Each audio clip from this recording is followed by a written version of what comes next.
Oi gente, tudo bem? Vamos lá? Vamos falar mais um pouquinho de Memórias Póstumas? Pois é, já estamos no capítulo 27. Parece muito, mas na verdade esse livro tem 160 capítulos, gente. É muita coisa, mas vamos lá. Lembrando mais uma vez, tem spoiler pra caramba nesse vídeo, gente, porque é um diário de leitura. E segundo, como um diário de leitura, é um diário de impressões pessoais, tá? Mas vamos lá, vamos falar agora do capítulo 27. Virgília, com uma interrogação, né? Uma dúvida. Virgília? Pois é, a gente fica sabendo que a noiva que Brás Cubas recebe aí como uma imposição praticamente do pai, é na verdade a mesma Virgília, a mesma mulher que aparece no começo do livro ao lado do leito de morte dele. E ele fala o seguinte a respeito da Virgília, nas próprias palavras do Brás Cubas, tá? Era talvez a mais atrevida criatura da nossa raça e com certeza a mais voluntariosa. Aí logo depois ele faz uma piadinha com os romances românticos de novo. Isto não é romance, ele fala aqui, em que o autor sobredoura a realidade e fecha os olhos a sardas e espinhas. É um cutucãozinho básico, né? Mais uma vez, o autor não perde a chance. Ele fala mais sobre Virgília, ele não nega nada que ela tenha para ser elogiado, mas ele também não endeusa essa mulher e muito menos poupa ela das críticas. Na época, a Virgília tinha 16 anos e já estava pronta para se casar, né? No finalzinho desse capítulo ele novamente fala sobre a flexibilidade do passado, da história. Quer dizer, cada vez que a gente conta ou reconta nossa história, a gente pode reinventá-la. E ele fala isso depois de ter imaginado que Virgília talvez perceba essa descrição que ele faz dela como muito diferente da que ele fazia na época em que a conheceu. E esse assunto é recorrente, né? Não é a primeira vez que aparece aqui no livro, esse assunto de poder mudar a sua história de acordo com o momento que você está. O que me leva a crer que o personagem Brás Cubas, que acreditava no poder de restaurar a história em cada estação da vida, quer dizer, em cada momento da nossa vida, quando a gente conta um momento passado, a gente pode restaurar aquele momento.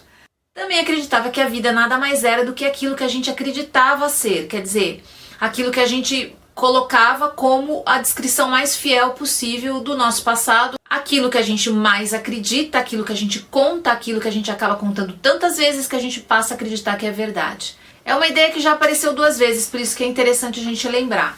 No próximo capítulo, no capítulo 28, contanto que é mais uma conversa entre o pai e o filho.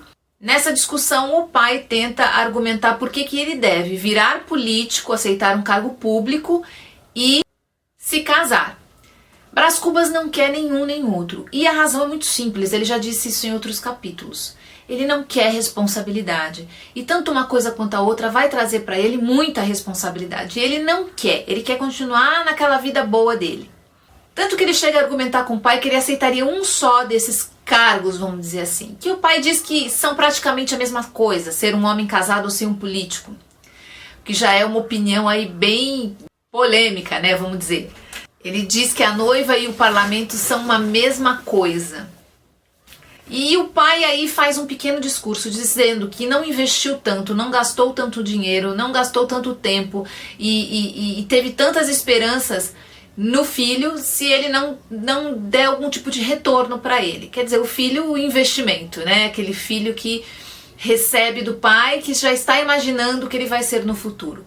Mais do que isso, ele dá alguns conselhos para o filho, como por exemplo, mais vale a opinião dos outros sobre você do que a sua sobre si mesmo. Ele avisa o filho que ele deveria temer a obscuridade, fugir de tudo que é ínfimo e honrar de alguma maneira o nome da família. E por isso que ele quer muito que o filho aceite ou um cargo público como um parlamentar ou se case, ou melhor, as duas coisas, já que são a mesma na cabeça do pai. E é interessante que o Brás Cubas diz o seguinte a respeito dessa tentativa do pai, dessas palavras e dessa conversa que o pai tem com ele, né? Por diante o mágico a agitar diante de mim um chocalho, como me faziam em pequeno para eu andar depressa. Então, quer dizer, o pai argumenta com ele como se ele fosse uma criança muito pequena ainda, né? E tentando convencê-lo de que aquele era o melhor caminho. E ele acaba aceitando. E aí a gente chega no capítulo 29, que se chama A Visita, em que ele comunica ao pai que ele está indo visitar a Dona Eusébia, a vizinha dele lá na Tijuca, certo? Ele chega na casa da Dona Eusébia, é super bem recebido, ela começa a lembrar algumas coisas da querida mãe dele, né, que eram amigas as duas, até que ele ouve um ruidinho na porta de uma moça, por causa do barulho das saias, ele sabe que é uma moça, chamando pela mãe. E aí a gente entra no capítulo seguinte, o capítulo 30, que se chama A Flor da Moita. Olha como ele chama a filha da Dona Eusébia. A Flor da Moita. Por quê? Porque ela é uma filha bastarda daquele relacionamento escondido que Dona Eusébia tinha com Vilaça. Aquele mesmo que ele entregou quando era criança durante a festa, lembra? Pois é. A filha de Dona Eusébia, que se chama Eugênia, aparece na sala e, muito delicada, cumprimenta Brás Cubas e acaba trocando com ele ali alguns momentos naquela intimidade que ele está com a Dona Eusébia. Nesse capítulo A Flor da Moita ele fala então sobre Eugênia, mas ele não parece se interessar por ela. Ele não se impressiona com ela, pelo menos o texto não deixa isso evidente. Apesar que ele fala no final que ele gostaria muito que ela tivesse ficado muito bem impressionada e até, por que não, tentada pela presença dele ali. Mas o mais interessante desse capítulo é que em algum momento entra uma borboleta negra dentro da sala e acaba pousando perto da Dona Eusébia. Pousando não, ela fica batendo asas e voando, né, ao redor da Dona Eusébia. E ela fica assustadíssima, porque existe na ocasião uma superstição muito grande com relação às borboletas pretas, e aquela visita então foi absolutamente indesejada. E assustada, a dona da casa e a filha entram meio em desespero. Brás Cubas afasta a borboleta e vai para casa rindo daquele acontecimento, mal sabendo ele que no próximo capítulo ou no próximo dia, quem ia sofrer uma visita dessas indesejável ia ser ele. E aí chegamos ao capítulo 31, que se chama A Borboleta Preta, que é, na minha opinião, um dos capítulos mais importantes desse livro, um capítulo que por si só já vale a leitura de toda a obra. Ou no caso, se leia apenas esse capítulo, o capítulo 31, ele já é tão cheio de informação e tem uma discussão tão bacana que vale muito ser conhecido, tá? Bom, no dia seguinte, Brás Cubas é novamente abordado por uma borboleta preta, dessa vez dentro da sua casa. A borboleta girou em torno dele e depois acabou pousando sobre a sua testa. Ele fica indignado com aquilo, principalmente porque depois que ele enxota a borboleta, ela vai pousar em cima da vidraça e logo depois em cima do porta-retrato do seu pai. Ele fica realmente muito chateado com aquilo, fica com raiva daquela borboleta, acha que ela está sendo impertinente, está sendo ousada demais para uma simples borboleta preta. Ele sai do quarto tentando esquecer o assunto, mas quando ele volta a borboleta continua lá. E aquilo para ele foi de uma petulância sem fim. Ele sente um repelão de nervos, como ele mesmo diz aqui no texto, lança a mão de uma toalha e bate na borboleta com força. A borboleta cai, mas ela não morre imediatamente. Ela fica lá meio que tremendo e tentando de alguma maneira ainda resgatar a vida, que no caso já estava perdida, porque a borboleta morre na sequência. Mas antes da borboleta morrer, Brás Cubas tem um momento assim de piedade e resolve que vai tentar salvar a borboleta, coloca ela pro lado de fora no peitoril da janela. Mas a borboleta acabou morrendo e ele fica chateado e aborrecido porque ele matou a borboleta. Veja só. Lembra daquele outro capítulo em que Brás Cubas encontrou com Almocreve e teve um episódio do jumento, o acidente, que ele ficou na dúvida se ele dava a moeda ou não?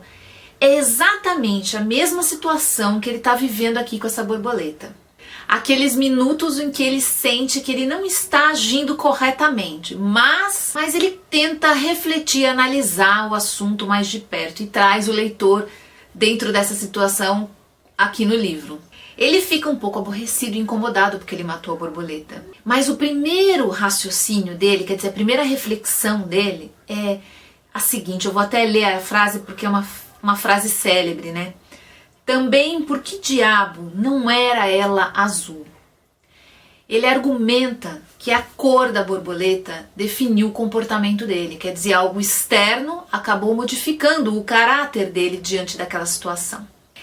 Esse lance da cor, se eu não me engano, se eu me lembro bem das minhas aulas de cursinho, é uma relação muito clara e direta com a cor da pele e a questão da escravidão. De uma maneira muito sutil, muito elegante e muito discreta, Machado enfia bem no meio do cerne da questão a sua capacidade afiada de trazer um texto como esse. Por que diabo não era a borboleta azul? Por que ela era preta? O fato da borboleta não ser azul, quer dizer, não ter uma cor mais nobre do que a cor preta, acabou levando ela em direção ao próprio fim.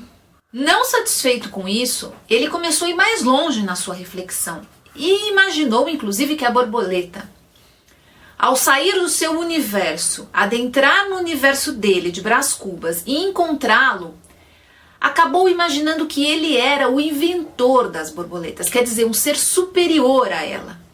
Seria aí uma segunda desculpa, vamos dizer assim, né, que Brás Cubas encontra para ter se colocado como o assassino daquela borboleta.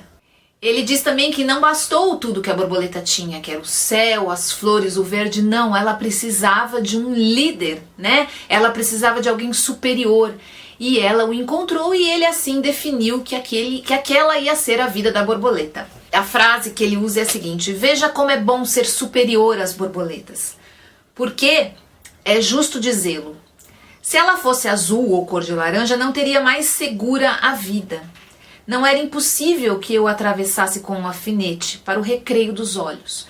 Quer dizer, nessa parte ele já analisa que a cor da borboleta não ia interferir, mas o fato dele ser superior a ela, isso sim. Mas, de posse do corpo da borboleta, ele joga ela pela janela e a entrega para as formigas que já estão esperando o cadáver. E aí ele repensa a ideia da cor e diz não, seria melhor se ela não fosse preta. Quer dizer, se ela fosse azul, ela poderia até ter um fim tão trágico quanto aquela, mas ia acabar tendo um final diferente, não sendo jogada às formigas. Mais uma vez, né, Brás Cubas aqui no livro tira a responsabilidade dele diante do fato, diante do comportamento dele e do caráter dele. São os outros, as características, o comportamento e principalmente o momento que leva ele a ser como ele é. Esse capítulo, A Borboleta Preta, gente, é um capítulo extremamente importante para a história da literatura. Eu mesmo sem saber muito, não sendo especialista, eu sei disso, porque por muitas vezes que eu estudei sobre literatura brasileira, aparecia esse texto. Estudava como uma mera curiosa mesmo, uma leiga curiosa. Mas é um capítulo que fala de uma maneira muito bem articulada sobre um tema na época extremamente delicado e polêmico. Machado era um articulador incrível, né, de ideias e um analista, um observador muito profundo. É claro que ele não deixa de visualizar todas as possibilidades da situação, mas esse capítulo ele é muito evidente e muito claro na tentativa de trazer uma discussão sobre o tema da escravidão, né? Sobre a diferença de tom de pele, não só de tom de pele, mas todas as diferenças que existem entre as pessoas, de religião, de filosofia, de partido político, enfim.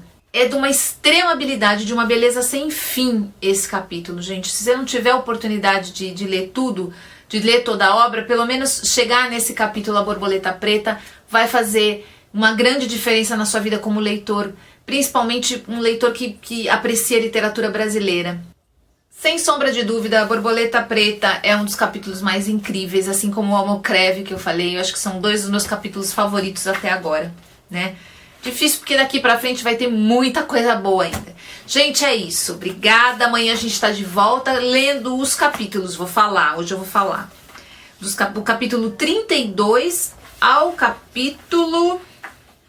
agora eu vou conseguir regular os capítulos. Vamos ler amanhã então do capítulo 32 ao capítulo 35. E aí eu liquido aquela dívida da contagem errada que eu fiz no começo, tá bom? É isso, gente. Até amanhã. Tchau!